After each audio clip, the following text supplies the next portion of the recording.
Welcome to खोलो किताब। आज हम क्लास 6 की वर्कशीट नंबर 43 करेंगे हिंदी की, जो 21 दिसंबर को आपको दी गई है। ऊपर यहाँ आप अपना नाम लिखेंगे, यहाँ कक्षा अध्यापक का नाम हो जाएगा। अगर आप चैनल पर नए हैं तो पहले चैनल को ज़रूर सब्सक्राइब कर दें और वीडियो पसंद आए तो लाइक एंड कमेंट करना न भूलें। चलिए देखते हैं क्या दिया हुआ इस कार्यपत्रक में हमें। प्यारे बच्चों, अभी तक हमने लेखक विष्णु प्रभाकर द्वारा लिखी एकांकी ऐसे ऐसे का कुछ भाग पढ़ा। लेखक ने इस एकांकी में मोहन के माध्यम से उन बच्चों के मनोविज्ञान का चित्रण किया है जो अपना कार्य समय पर पूरा नहीं करते और बाद में भय के कारण बीमारी का कोई न कोई बहाना बनाते हैं। चलिए जानते हैं आगे की कहानी। अब पिछली स्टोरी अगर आपको याद हो तो पिछली कई वर्कशीट से हम अपनी पाठ्य पुस्तक का यही पाठ पढ़ रहे हैं, ऐसे ऐसे, जिसमें मोहन नाम का एक विद्यार्थी है जो पेट में कुछ होने की शिकायत कर रहा है। मतलब बता नहीं पा रहा है पेट में दर्द है, क्या तकलीफ है, बस एक ही बात की रट लगाए हुआ है कि उसके पेट में ऐसे ऐसे हो रहा है। वो एक्सप्लेन नहीं कर पा रहा है। एक्चुअल में वो बहाना बना रहा है क्योंकि उसने अपने स्कूल का काम नहीं कर रखा है और स्कूल बिना काम करे जाएगा तो उसे डांट पड़ेगी, इसलिए वो कि स्कूल ही ना जाना पड़े एक्टिंग कर रहा है कि पेट में ऐसे ऐसे हो रहा है। अब उसके मम्मी पापा परेशान हैं कि ऐसा क्या हो गया पेट में इसके।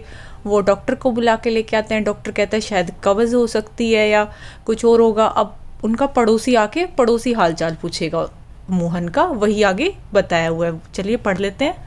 दिए गए गद्यांश को ध्यानपूर्वक पढ़कर नीचे दिए गए प्रश्नों के उत्तर दीजिए।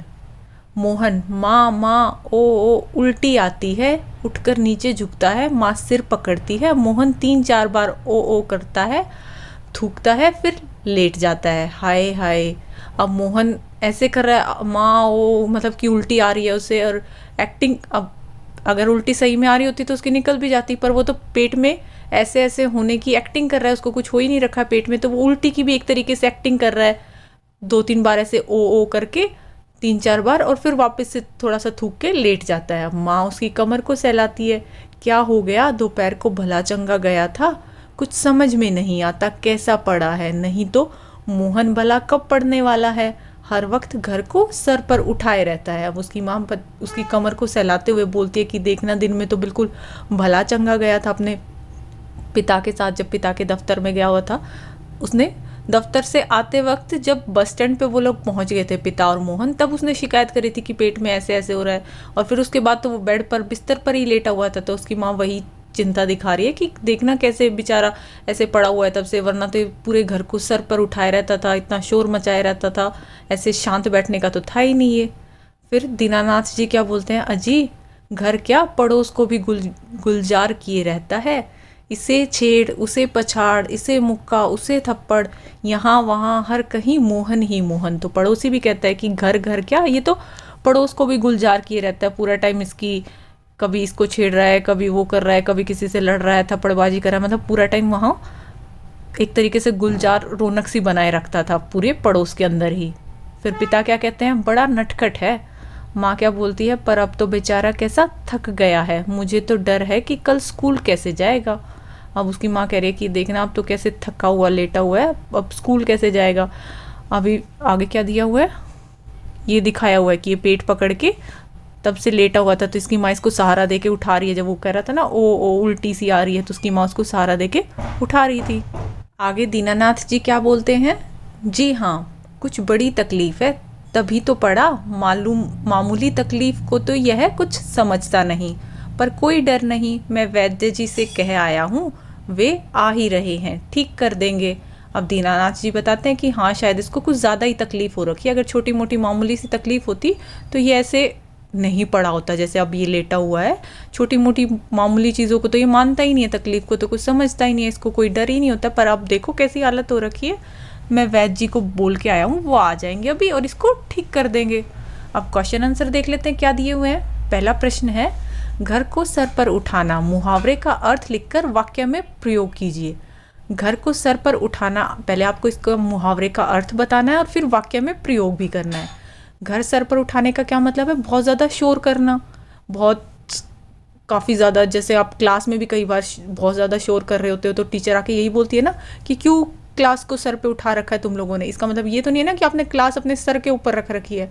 आप बहुत ज़्यादा हू हल्ला कर रहे हो, बहुत शोर कर रहे हो, उस चीज़ को बोलते हैं सर पर उठाना। तो आप इसका आंसर लिखोगे बहुत अधिक शोर मचाना। ये तो हो गया इसका अर्थ। अब आपको वाक्य में प्रयोग करके दिखाना था, तो यहाँ वाक्य में क्या प्रयोग कर दिया, मोहन ने पूरा घर सर पर उठा रखा था। आप कुछ और भी वाक्य बना सकते हो जिसमें ये मीनिंग निकले कि हाँ उसने बहुत ज़्यादा शोर कर रखा था।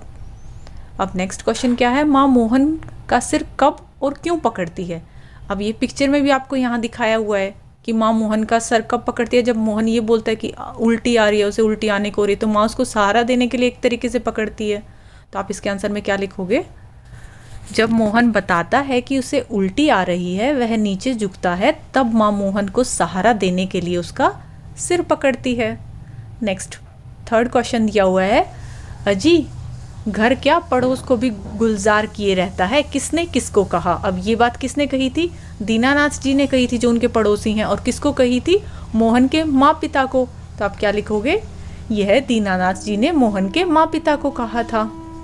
नेक्स्ट फोर्थ क्वेश्चन क्या दिया हुआ है, मोहन को बीमार देखकर किसे बुलाया गया, सही उत्तर चुनिए। डॉक्टर को, वैद्य को, ओझा को, या किसी को नहीं। अब पिछली वर्कशीट में तो डॉक्टर का जिक्र हुआ था कि डॉक्टर आएंगे, डॉक्टर से फ़ोन पे बात हो रही थी कि डॉक्टर को बुला लिया है। पर इस वर्कशीट में आपके दीनानाथ जी ने बोला है ना कि मैं वैद्य जी से कह के आया हूँ। यहीं ऊपर ही इसी लाइन में देखो, यहाँ ऊपर लिखा हुआ है कि वैद्य जी से कह के आया। इस वाली वर्कशीट में आपके डॉक्टर का कहीं जिक्र नहीं हुआ, वरना तो हम डॉक्टर का लगाते, पहले तो डॉक्टर को ही फ़ोन किया था उन्होंने। पर यहाँ इस वर्कशीट में इस वाली पार्ट में सिर्फ वैद्य का जिक्र हुआ है, तो हम ख पार्ट पे आंसर लगाएंगे कि वैद्य को। नेक्स्ट नीचे गतिविधि क्या दी हुई है, किन्हीं 5 बीमारियों के नाम बताओ जिनसे आप कभी न कभी पीड़ित हुए हों। आपको कोई भी बीमारियां सबको हो जाती हैं, किसी को कुछ बीमारी होती है, किसी को कुछ होती है, फिर हम ठीक भी हो जाते हैं। तो आपको कोई भी ऐसी 5 बीमारियों के नाम बताना है जो कभी आपको हुई हो, जैसे सर्दी, खांसी, जुकाम, ये तो नॉर्मल हर किसी को हो ही जाता है, आप ये लिख सकते हो। या उसके अलावा और भी बीमारियां होती हैं जो कॉमनली बचपन में, जैसे हमें माता निकल आती है, चेचक वगैरह, या पीलिया भी हो जाता है बचपन में। फिर आप उनमें से कोई भी 5 लिख दो। मैं यहाँ कई सारे आपको ऑप्शन प्रोवाइड कर रही हूँ, बुखार, सर्दी, जुकाम, खांसी, दस्त, एनीमिया, चेचक जिसको छोटी माता या चिकन पॉक्स भी बोलते हैं, पीलिया, जॉइंडिस, या मलेरिया, डेंगू आदि। ये सब नॉर्मल बीमारियाँ होती हैं जो शायद आप में से भी किसी को हुई होंगी। तो आपको कोई भी 5 बीमारियां लिखनी है। अगर इनमें से नहीं हुई है तो आप अपने मम्मी पापा से पूछ लो कि आपको कौन कौन सी बीमारियां हुई थी, बचपन में हुई हो या अभी एट प्रेजेंट लेटेस्ट में कोई बीमारी हुई हो, आप उसका नाम लिख सकते हो। इसी के साथ ये वर्कशीट आपकी कंप्लीट हुई। मिलते हैं नेक्स्ट वीडियो में अगली वर्कशीट के साथ।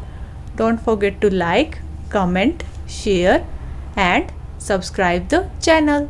Thank you.